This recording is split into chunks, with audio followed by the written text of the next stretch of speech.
नमस्कार, तळोदा वृत्तांकनमध्ये आपलं स्वागत आहे। जर आपण नवीन असाल तर कृपया चॅनलला लाईक आणि सबस्क्राइब करा व बेल नोटिफिकेशन ऑल वर सेट करा। एमकेडी ग्रुप ऑफ इन्स्टिट्यूट्स आता नंदुरबार मध्ये। आपल्या उज्ज्वल भविष्यासाठी योग्य मार्ग निवडा। एमकेडी ग्रुप ऑफ इन्स्टिट्यूट्स आता नंदुरबार मध्येही उपलब्ध आहे। विद्यार्थ्यांच्या सर्वांगीण विकासासाठी आणि यशस्वी करिअरसाठी येथे दर्जेदार शिक्षण दिले जाते।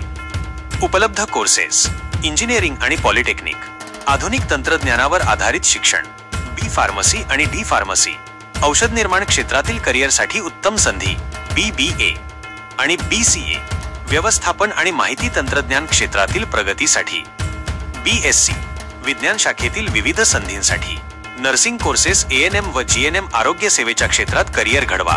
ज्युनियर आणि सीनियर कॉलेज, उच्च शिक्षणासाठी मजबूत पाया, नर्सरी ते 8वी पर्यंतचे शिक्षण, मुलांच्या भविष्याची उत्तम सुरुवात, विशेष सुविधा आणि फायदे। मुलींसाठी काही कोर्सेसमध्ये मोफत प्रवेश, अटी व शर्ती लागू।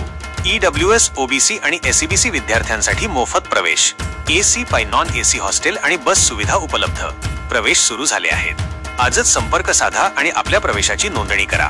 मोबाईल क्रमांक 8667687151, 8668965755, 940371।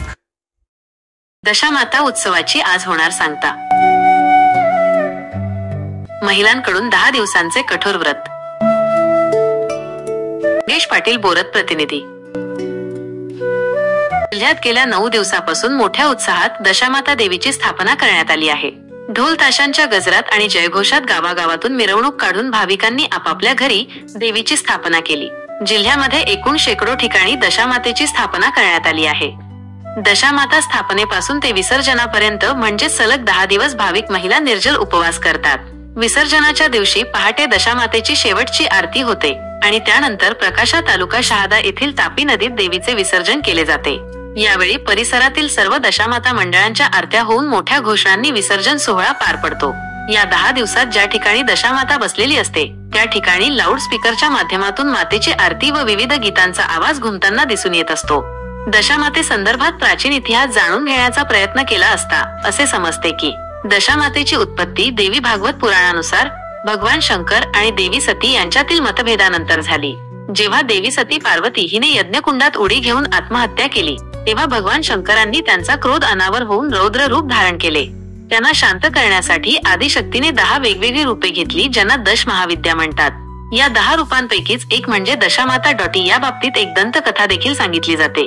ती म्हणजे एकेकाळी नल नावाचा एक पराक्रमी राजा होता। त्याच्या पत्नीचे नाव दमयंती होते। एके दिवशी राणी दमयंतीने दशामातेसाठी उपवास केला आणि तिच्या गळ्यात एक दोरा बांधला। राजाने काही कारणावरून तो धागा काढला आणि फेकून दिला। त्याच रात्री दशामाता एका वृद्ध महिलेच्या रूपात राजाच्या स्वप्नात प्रकट झाली आणि म्हणाली की तुमचा चांगला काळ जात आहे आणि वाईट काळ येत आहे, कारण तुम्ही माझा अपमान केला आहे। राजासोबतच राणी ही इकडे तिकडे भटकू लागली। राजावरही चोरीचा आरोप होता। एके दिवशी राजाने स्वप्नात एक वृद्ध स्त्री पाहिली तेव्हा तो म्हणाला, आई, विसरल्याबद्दल मला क्षमा कर। मी माझ्या पत्नीसह दशमाची पूजा करेन। त्या वृद्ध महिलेने त्याला पूजेची पद्धतही सांगितली। राजाने त्याच पद्धतीने दशमाची पूजा केली आणि दशमातेचा धागा गळ्यात बांधला। या व्रताच्या परिणामामुळे राजाची प्रकृती सुधारली आणि त्याला पुन्हा राज्य मिळाले। यावरून घरात दशामातेची स्थापना केल्याने सुख समृद्धी येते, घरातील परिस्थितीत सकारात्मक बदल होतो आणि दारिद्र्य दूर होते अशी भाविकांची श्रद्धा आहे। त्यामुळे प्रत्येक महिला हे व्रत करते। स्थापना झाल्यानंतर सकाळ संध्याकाळ 7 वाजता देवीची आरती केली जाते आणि महाप्रसाद वाटप केले जाते।